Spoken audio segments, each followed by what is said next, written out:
So, some of the things that you've been saying, you can go back and repeat again, but she's going to maybe ask you some questions to get you kind of thinking, and then you just take off and talk. Bring back any ideas and memories and whatnot that you have. Okay. Gotta talk to you now. Why don't you have them just introduce themselves? Can you introduce yourselves? Like your names, what teams you played for? Let's just go ahead and say that again. What? Well, I started out when our baseball diamond was at Kegel Station. Can you remember that? And I remember that I was too young to play, and I went to shag balls, and I'd get a dime a ball when I'd bring it in to get. And my brother played on the team, and that was a Sunday league they had at that particular time. It was a church league that we had, and I think Archer was involved with that, and Chapman, and Fullerton, and across the river. There was a number of teams involved in it. But then after I went to the service, I came home, and I was, we didn't have a baseball diamond, and we didn't know where we was going to play. So we eventually talked to Homestead, and he said, well, you boys can play out there at the shelter belt, and we'll cut a hole through that shelter belt so you got protection from the north. And he cut a hole through that shelter belt, and we started playing. It was kind of a rough pasture, but we was playing there anyway, and that was the first of the Colonel's League that I know of, because we formed that in late 45 or early 46, and at that particular time we ended up playing on homesteads for, I don't know, a year or two. 2 years? Okay. Well, anyway, then we really got interested in the ball.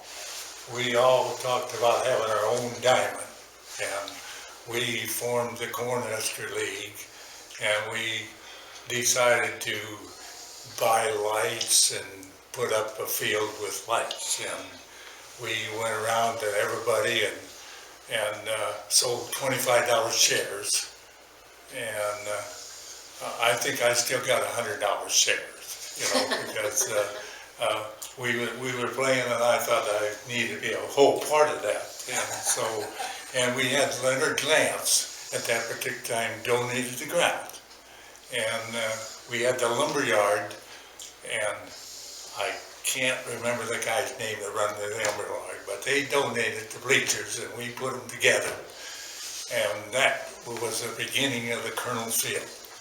And we had lights, and we played ball until well, I ended up getting back trouble, and then some of the younger boys came along and took this thing all over. So you probably can go from there and tell them more what happened to the Colonel Field. We eventually give it to the city, and then they got it so the high school could play. We built the field so the high school could play football out there.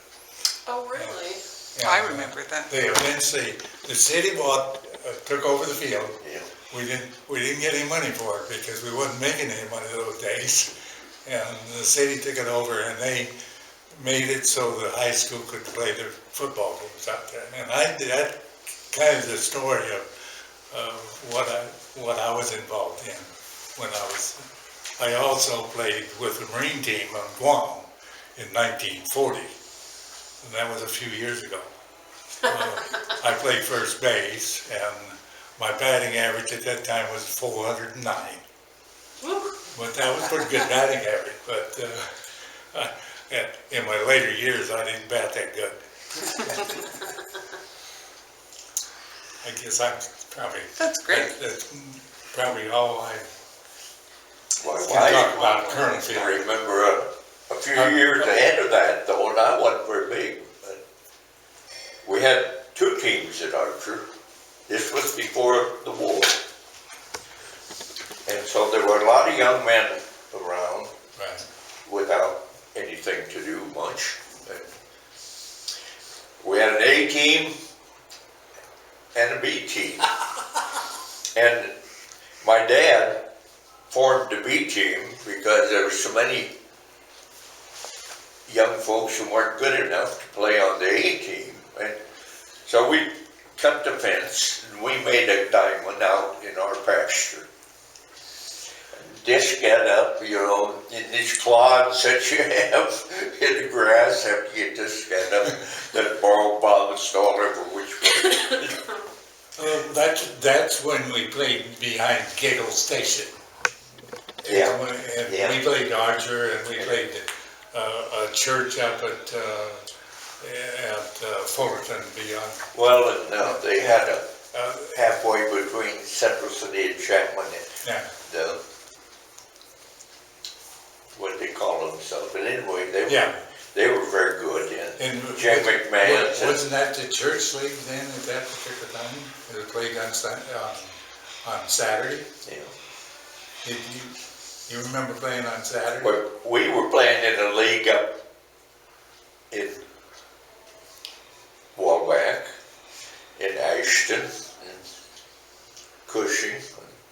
Was that Sherman Howard? And then Chapman had a league too, Yeah. you know, at that particular time, yeah. They played at Chapman. But I was just a little, 10 years old or 12, something. But we were in the Depression and the drought, and nobody had any money. Nobody had any money. And we beat these old balls so much that the hide would come off, and then you'd get another old ball from someplace and we'd beat that.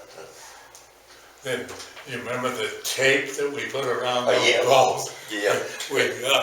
Because of the hide would get off those balls, and then we'd have this electrical tape, and we'd tape that ball, and that's the ball we practiced with. We didn't use new balls to practice with. Threw it back and forth anyway. That's the reason they paid me a dime to pick up the balls that were lost, But we kids played, my brother DeWitt and I, every noon.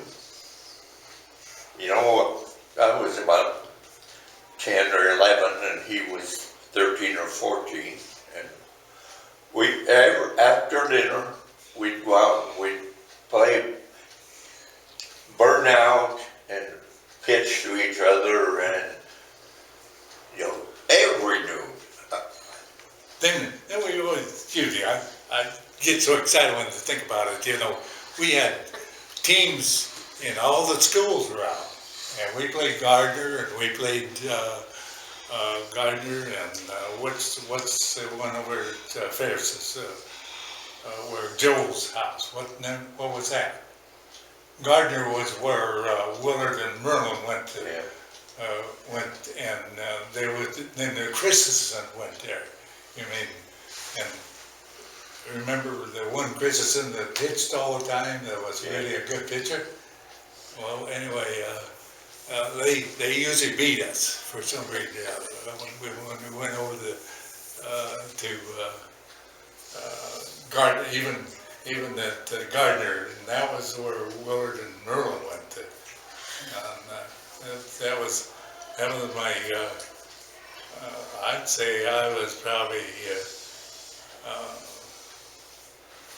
6th grade, 7th, 10th at that particular time. Walt, what do you remember? Like your earliest playing days? I played a lot later, or a lot earlier. Yeah, but he was a young man at that particular time. Yeah. You grew up in St. Paul, is that right? He'd been to service and And I got playing with him because of Merlin Black and Earl, and, Earl? No. yeah, Earl, Merlin and Willard. Willard, yeah. And I just came on Sunday and played, and then I was gone again, so most of the time. So I didn't even know the guys too well, and I didn't. He was a good enough player, he made the team anyway. I remember him being on the team, so. Yeah. I don't know if you remember me playing first base or not. Yeah, you played, First base, yeah. first base, yeah. George second. And Willard pitched and Merlin caught. Merlin caught for a while, and then we got a new catcher, And he brought his catcher with him, didn't he? yeah. Okay. And then we went to, And Merlin came out in the center field, and I moved to right field, no left field, I don't know. Anyhow, I didn't play with or be with the team as much as the rest because I was gone. And then I'd come back on Sunday and play ball with them and had a great time. We had a great time. Well, Did you play the Legion team then? No, I didn't. Well, you was a farmer, you didn't have time to play with the Legion. Yeah, team. I was Dad about the did. same way. Palmer came down and won me Uh-huh. with their Legion team the worst way, you know. Yeah. They had a good team, they just needed one or two more. Yeah. And Dad said that we had a tornado come through and spread limbs and sticks all out over the fields. And Yeah. he said, I just got to have you Just can't play. picking on. All the other boys got to play, the older ones and the younger ones. That's too bad.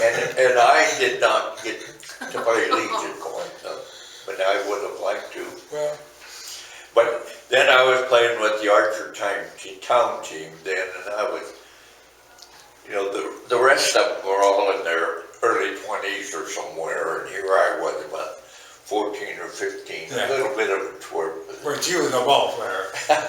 Well, I played a lot of ball, but What position did you play? what? What position did you play? Well, I never was one of those with a gifted arm, so I had to play second base or shortstop. And I played third base a lot later, but Well, you had to have a pretty good arm to throw that from third. for third base you did, Joe. But, you know, some of them had this beautiful arm, you could zip it. Isn't that amazing? Yeah, yeah. But we were so poor, you know, that we used old sticks sometimes and batted corn cobs and these kind of things that. That's right. By the time, If we had a ball with a height on it, boy, that was really something because we had more tape balls than we had with good balls.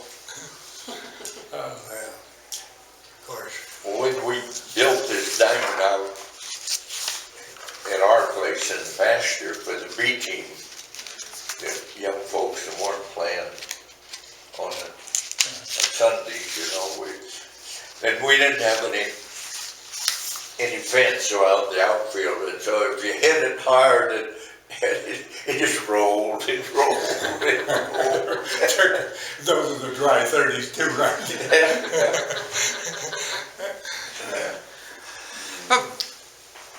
I was ahead. Got to play when that diamond was in good shape. They just built it. Yeah, that's right. And, That beauty. Boy, we had a nice diamond. And Merlin Black and Willard was still playing. Yeah. And I just played that 1.5 years, and then I moved away. But boy, that was quite a crew that we had. Yes, it was. It was. And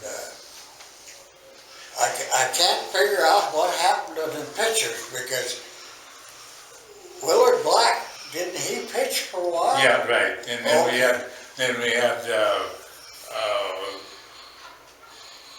guy from Hortville, Max Quick, and who was the other Quick that pitched for Stromberg? Yeah. We would go play Stromberg and Max Quick. No, it was what was the Quick that pitched? Who was his name? Max was the one in Stromberg. What's